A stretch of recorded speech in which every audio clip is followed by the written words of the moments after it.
అదే మామూలు సమస్యలు పక్కదారి పెట్టడానికి రాజకీయ నాయకులు కానీ మిగతా కానీ దీని మీద మీడియా కానీ చాలా బాగుంది, టాప్ రేటింగ్ వస్తుంది దీనికి.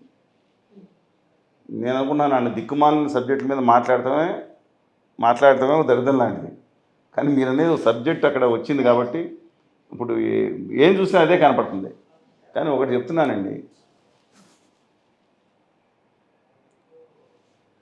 అలాంటి వాటి మీద చాలా దూరంగా ఉంటుంది మంచిది. పాయింట్ ఒకటి, న్యాయస్థానాలు నీకు తెలుస్తాయి. రాష్ట్రంలో ఈ బస్టు పట్టిపోతున్న రాజకీయాలకి ఆరోపణలు ప్రత్యారోపణలు ఒక సూచిక. కానీ ఆయన మాట్లాడుతూ ఒక విలేకరుని అరే ఆడు అనటం మంచిది కాదు. నేను ఉంటుందో లేదో నేను ఎలా చెప్తాను చెప్పలేము, అలా మాట్లాడటం కూడా తప్పండి. కానీ రెండో విషయంలో కొంతమంది విలువలు పతనం అయిపోతున్నాయి చూసారా, పెద్ద ఆయన 68 ఏళ్ల మనిషి మీద ఆరోపణ చేస్తున్నారు అని మాట్లాడుతున్నారు. ఆయన మీద అసభ్యకరమైన ట్రోలింగ్స్ చేయడాన్ని ఖచ్చితంగా ఖండిస్తున్నాను. అది తప్పు కూడా. ఆరోపణ చేశారు, ఆరోపణ నిర్దేశించడం పర్వాలేదు. ఎలాంటి చాలా అసభ్యంగా ఒక బిలో ద బెల్ట్ చాలా దారుణంగా వెళ్ళిపోతున్నాయి. ఆయన కూడా చాలా పరుషంగా ఇంతకుముందు వ్యాఖ్యానించారు. కానీ ఆయనను రఘురామకృష్ణరాజు గారి మధ్యన విగ్గు అని చాలా మాటలు కూడా దొరికినాయి, అది వేరు సంగతి. కానీ ఇది మానవ సంబంధాల విషయంలో అంత అసభ్యంగా ట్రోల్ చేయడం అనవసరం. కానీ కొంతమంది వారి అభిమానులు కొంతమంది మాట్లాడతా విలువలు పడిపోతున్నాయి. ఏంటంటే విలువలు పడిపోయేది? ఎన్టీ రామారావు గారి అమ్మాయి మీద బయట ఫోటోలు పెట్టి గత 8 సంవత్సరాల నుంచి చేస్తున్నప్పుడు దిక్కుమాల విలువలు గుర్తుకు రాలేదు. అప్పుడు ఎంత దుర్మార్గం అండి. ఒక డిఫెండ్ చేసుకోలేదు, ఆవిడ రాజకీయాల్లో లేరు. ఒక రాజకీయ నాయకుడు యొక్క భార్య, ఒక రాజకీయ నాయకుడు కుమార్తె, ఒక రాజకీయ నాయకుడు తల్లి. She not in to politics. అంటే బయటకు వచ్చి తండ్రి డిఫెండ్ చేయడానికి లేరు, భర్త కానీ బిడ్డ కానీ వచ్చి డిఫెండ్ చేసుకోవాల్సిన పరిస్థితిలా. మరి తప్పు కాదండి. అప్పుడు విలువలు లేవా? అప్పుడు గుర్తుకు రాలేదా? మేము మనలాంటి ఖండించాం. ఎవరు ఖండించలేని వాళ్ళు వచ్చి మాట్లాడుతూ ఉన్నారు.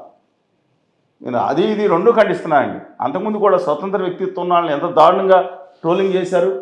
బుద్ధి లేదా, జ్ఞానం లేదా? వాళ్ళు ఏ పార్టీ అయినా సరే ఒక సన్నాసి మొక్క ఇది, ఒక సన్నాసి మొక్క, నీచమైన దిక్కుమాలిన మొక్క ఇది. వాళ్ళ నాయకుడి కోసం, వాళ్ళ వారసత్వ రాజకీయ నాయకుల కోసం ఎవరన్నా సరే అసభ్యంగా ట్రోల్ చేసే దరిద్రం మొక్క తెలుగు రాష్ట్రాల్లో బయలుదేరిందండి.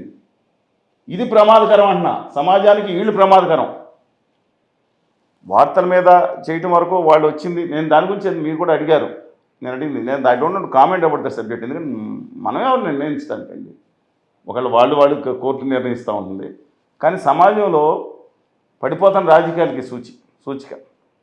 సరే, వాళ్ళు ఏదన్నా సరే రాజకీయాల్లో నియమ నిబద్ధంగా ఉండాలని, అవినీతి లేకుండా ఉండాలని, రాజకీయ నాయకులు 10 మందికి ఆదర్శంగా ఉండాలని, అలాగే దేవాలయాల్లో ఉండే పూజారి వీళ్ళందరూ కూడా ఆధ్యాత్మిక భావంతో, లేదన్నా పూజారి నుంచి వదిలేసి ఇంకో చోటకి వెళ్ళిపోవాలి.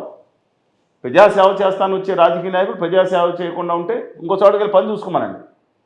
ప్రజాసేవ చేసే నిజాయితీ సత్యాలతో ఉన్న 30 సంవత్సరాల యువకులందరూ బయటకు వస్తారు. పచ్చి రాజకీయ అవినీతి పాప పంక్యంలో పడి దిక్కుమాల అలవాట్లను తీసుకొచ్చి ఎత్తి మీద ఉద్యోగులు ఎందుకు? అందుకని నా అభిప్రాయం ప్రకారం దయచేసి మనం రెస్ట్రైన్గా ఉండాలి.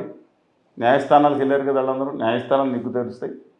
కానీ రాజకీయాల్లో విలువలు పడిపోతున్నాయనే మాట వాస్తవం. ఎవరన్నా దాన్ని నిలబెట్టుకోవాలి. వ్యవస్థలను మనం మళ్ళీ చెప్తున్నాం, ఏ పార్టీ అయినా సరే వ్యవస్థలని మనం కాపాడుకుందాం, విలువలను మనం కాపాడుకుందాం, అవి మనల్ని కాపాడుతాయి.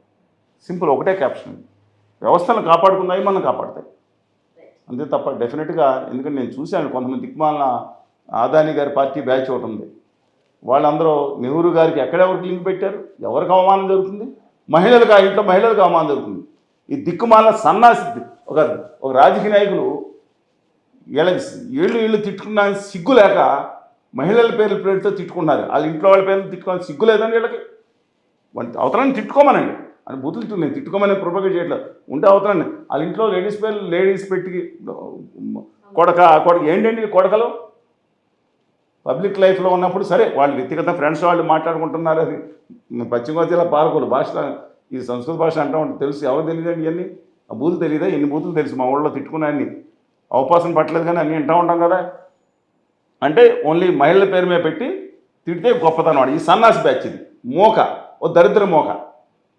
మార్చుకోవాలండి పద్ధతి. That is wait and see అండి. మనం న్యాయస్థానాలకు వదిలిపెడతాం. అంతవరకు రెస్ట్రైన్గా ఉంటే మంచిదని నా ఉద్దేశం అండి. కానీ వీళ్ళు పతనం ఇప్పుడు అవ్వలేదండి, ఇంతకుముందే పతనం అయింది. పతనం అవుతానే ఉంది. రాజకీయాల్లో ఒక రోజు ఈ సినిమా పరిశ్రమలో కాగడ శర్మ గారు ఉండేవారు. కాగడ పత్రిక చాలాసార్లు దెబ్బతిన్నారు ఆయన, చూశారు మీరు. నిజాలు రాసే ఒక సినిమా పరిశ్రమ అనేది అత్యధికం అంటలేదు. ఎలాంటి పరిశ్రమ నేను చెప్పుకోవాల్సిన మనం ప్రజలకు తెలుసు, దాని గురించి మాట్లాడాల్సిన అవసరం కూడా లేదు. మళ్ళీ అందరూ వచ్చేస్తారు ఆయుధాలు వేసుకుని. నేను అత్యంత ఎంటర్టైన్మెంట్ ఇండస్ట్రీ కానీ నైతిక విలువలు ఎలా ఉందని నేను I don't want make any negative comments. కానీ ప్రజలకు తెలిసినప్పుడు నేను ఎందుకు కామెంట్ చేయడం? రాజకీయాలు అనేది ఇంకా భ్రష్టు పట్టిపోయే పరిస్థితికి వచ్చినాయి, చాలా భ్రష్టు పట్టే పరిస్థితికి వచ్చినాయి. విలువలు, నైతిక విలువలు శూన్యమైపోతా ఉన్నాయి. అందుకని ఇదంతా ఈ క్రాప్ అంతా పోవాలంటున్నాను, కొత్త రాజకీయం రావాలన్నా. నేను 30 సంవత్సరాల రాజకీయ దిక్కుమాలని మకిలి అంటని కొత్త రాజకీయం వచ్చి మొత్తం ఏంటి వ్యక్తిగత ఆరాధన, వారసత్వ రాజకీయ నాయకులు, సినిమా నాయకుల ఆరాధన ఏంటండి?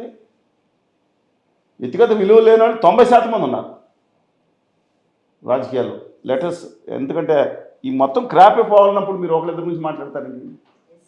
కానీ ఆ రోజు బాధపడినప్పుడు అసెంబ్లీ దాకా వెళ్ళి బాధపడితే ఒక మహిళ అసెంబ్లీలో తాను డిఫెండ్ చేసుకున్న మహిళ బాధపడినప్పుడు, ఇప్పుడు విజయసాయిరెడ్డి గారు నిజంగా ఆయన తప్పు చేయకపోతే ఆయన బాధ కలిగితే మనం బాధాకరమైంది. కానీ ఆ రోజు అసెంబ్లీలో కూడా మాట్లాడే చెత్త మాటలు మాట్లాడుతుంటే మౌనంగా ఉండడం దేని సంకేతం? చాలామంది ఒక మాజీ ముఖ్యమంత్రి కళ్ళం నీళ్లు పెట్టుకుని ఏడ్చుకుంటే బయటకు వస్తే దాన్ని కూడా ట్రోల్ చేయాల్సిన బడ్జెట్ దేని గురించి ఏడ్చాడు ఆయన గురించి చేశాడు. ఆయన భార్య గురించి మాట వస్తే తట్టుకోలేక వేస్తే ఏంటండి ఇది? ఒకవేళ ఇవన్నీ నిజం కాకపోతే రేపు పొద్దున్న విజయసాయిరెడ్డి గారు సత్యమణి బాధపడ్డా you have sympathies with them if they are honest.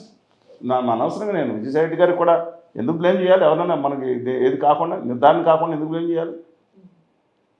కానీ ఇది మొదటిది కాదు, ఆఖరిది కాదు, ఫ్యూచర్లో కూడా రావచ్చు. కానీ దయచేసి ఈ దిక్కుమాల దరిద్రాలని రాజకీయాలు, పబ్లిక్ దీని మీద కాన్సన్ట్రేషన్ చేయకుండా ఆంధ్రప్రదేశ్కి ఈ టైంలో విభజన హామీలు, హోదా ఇవన్నీ కూడా పక్కదారిపోతున్నాయి. దాని మీద దృష్టి పెట్టాలని ఈ పెద్ద రాజకీయ నాయకులకి, మీడియా పెద్దలకు కూడా మై హంబుల్ రిక్వెస్ట్.